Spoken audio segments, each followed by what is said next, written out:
السلام عليكم لي كيف مرحبا بكم في قناتكم شيف كريم. يا هلا بالناس اللي دخلت جديدة، ويا هلا ثاني ومرحبا بالناس اللي يعرفوني من قبل. اليوم راح نديروا العجينة المورقة بطريقة سحرية جدا وروعة، أي واحد مبتدئ يقدر يخدمها. على بركة الله عندي هنايا 500 غرام تاع فارينة، أي ما تساوي 4 كيسان، ولا اللي ما يقدروش يفرقوا بين الكيسان الصغار والكبار يديروا 14 مغرف. أيوا عندي هنايا فوق ربع نتاع الكاس زيت، يعني ما تساوي 4 ملاعق كبار زيت. نبدا نبسس هذيك الفارينة تاعي مليح بالفارينة والزيت، نبسسهم مليح. شمر على ذرايك وبسس. أيا لازم كل حاجة، كل فارينة يعني كل حبة رقيقة يعني راهي بودر بصح لازم تدي حقها من الزيت. نجيب الماء نتاعي من ما يكونش بارد وما يكونش سخون، يعني من العين. نروح نفتح العين ونصب شوية ماء ونبدا نلم العجينه نتاعي. الماء عينكم ميزانكم. كاين لو كان انا نقول لكم درت كاس ونص ولا درت كاس ولا زوج كيسان ولا ربعة، يعني كل واحد والفارينه تاعو. كاين فارينه تشرب وكاينه فارينه لا.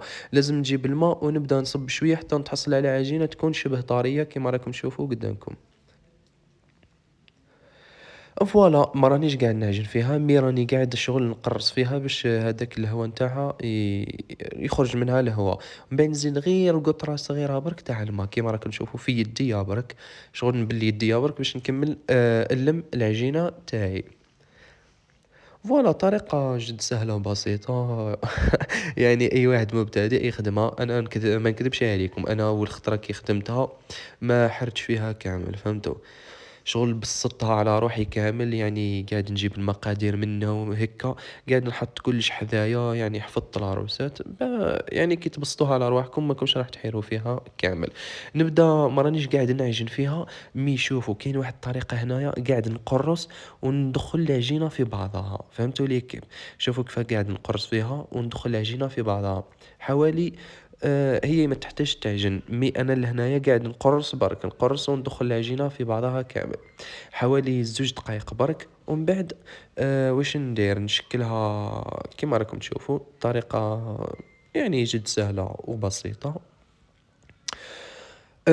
هذا هو ثاني فيديو تاعي كما راكم تشوفوا، حطيت لكم من قبل وصفة الابراج بزاف اللي جربوها وعجبتهم وبعثوا لي التطبيقات تاعهم، والله غير فريمون برافو يعطيكم الصحة.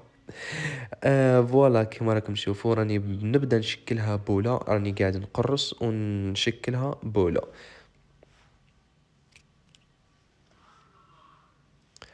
فوالا ليكيب مانيش حاب نقطع لكم الفيديو، بصح حابكم تفهموا مليح كيفاش راكم تعجنوا فيها، ماشي تعجنوا فيها، تقرصوا فيها وتدوروها مليح. يعني كاين 2 طرق هكا، راني نقرص وندور فيها باش تنسجم مع بعضها كامل. والعجين او باين كيفاش نعجنها، راني نضغط عليها مليح ونعجن. اي فوالا كيما راكم تشوفوا هاكا. من بعد على بالكم ليكيب علاش سورتو العجينه الورقه راهي تحتاج تقرصيها مليح، لازم تقرصي مليح. ايا دركا واش ندير في طابل دو طرافاي نديرها شويه بالفارينه.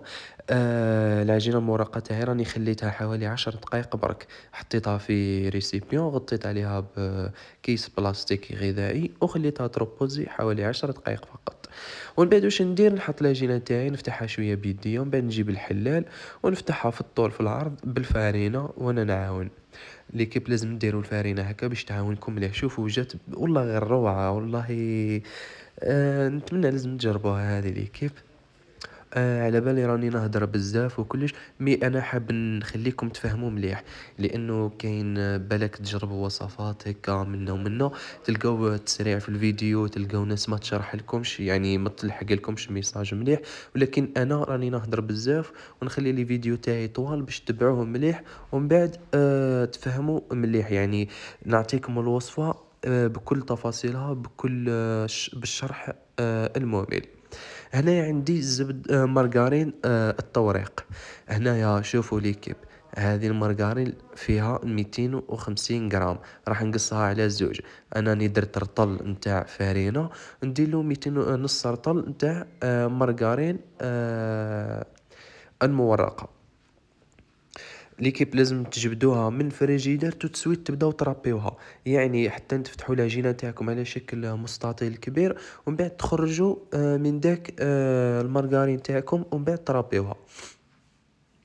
لانه اذا كان فات فوق 5 دقائق ولا قادره تخسر لكم ولا ما تنجحش معاكم، هي ما تحتاجش تذوب.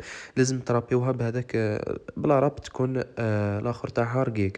فوالا نوزعها كامل حتى على لي كوتي باه نوزعها ونبداو واش نديرها. الروليها هكا شغل راني الرولي في ندير رولي بسكوي، ومن بعد نسكرها على الاطراف وندخل المارغرين هذيك مليح. ومن بعد شغل شوفوا لهنايا لاصتيس هذه واش مليحه نسكرها. ايوه شوفوا هذه بها. لازم نسكر هذوك اللي في النص الجوانب باش ما لا تفتح معايا. من بعد نضغط عليها بيديا هكا مليح. بعد واش ندير نديرها شويه بالفارينه. لازم الفارينه ديما تتبع ليكيب. اذا كان عندكم لازم ديما ديروا 100 غرام فوق القيس اللي راح تخدموا به. مثلا ديروا العجينه مراقب 500 غرام فارينه، لازم تخليوا على الاقل 100 غرام باش تخدموا بها من بعد. يعني باش تفتحوا بها العجينه تحتاجوها انسجامي ولا هكا ليك. من بعد واش ندير نفتحها هكا على شكل مستطيل. يعني المستطيل الاول هذا ما راهوش راح يكون كبير. نفتح في الطول وفي العرض. من بعد واش ندير نحط الكوتي الاول مع الكوتي الثاني، يعني الجهه الاولى مع الثانيه. ما تغيب لكمش حتى وتجيكم معوجه هكا نورمال. من بعد نزيد الجانب الايمن. فوالا ليكيب. من بعد واش ندير كالعاده نحط الفارينه تاعي. ومن بعد نجيب العجينه ونبدا واش ندير نفتحها. نعاود نفتحها بنفس الطريقه الاولى، يعني نفتحها مستطيله كيما راكم تشوفوا قدامكم. عادي كي تجيكم معوجة هكا نورمال راكم تبداو تسقموا فيها. يعني العجينة راهي جات راهي طرية مليح، يعني تقدروا تحكموا فيها حتى وتتعوج لكم بعد تقدروا تعاودوا تريقلوها. تبعوا معايا كيف راني قاعد نفتح فيها.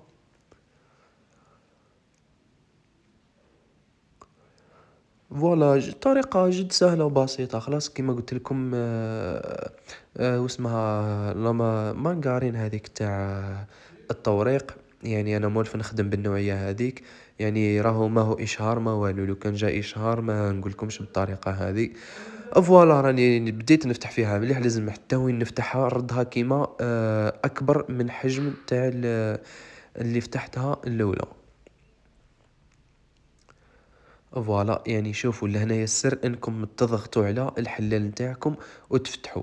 ماشي كيما البيتزا زعما تمشيو بشويه هيك وتفتح معاكم، لا لازم تضغط وتفتح تضغط وتفتح.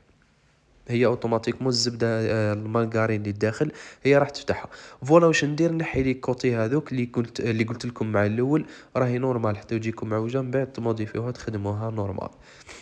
نحيت بعد ما نحيت لي كوتي هذوك نعاود ندير العجينه تاعي كالعاده كيما الطريقه الاولى. الطرف الايسر مع الطرف الايمن. فوالا انني قادر نحطها عادي باش راني قاعد نعتلكم في الغلطات اللي قادرين يصراو مع العجينه المورقه. فوالا نزيد نضغط عليها بيدي هكا ونزيد نضغط عليها من الاطراف. فوالا الطريقة عادي سهلة ما تحيروا فيها ما والو. واش ندير دركا نروحوا هذه اخر طريقة ونشوفوا اسكو العجينة المرقة تاعي ناجحة ولا لا. واو واو ما شاء الله. شوفوا كيفاش جات خفيفة الله يبارك. شوفوا كيف تحبوا تعرفوها ناجحة. شوفوا الداخل كيفاش الله يبارك ما شاء الله. جربوا هاد العروسات لازم تجربوها. انا العجينه المورقه اللي خدمتها اليوم راح ندير بها واسمو فلون تاع المقاهي. الفلون هذاك التقليدي اللي يتباع في القهوه اللبنين.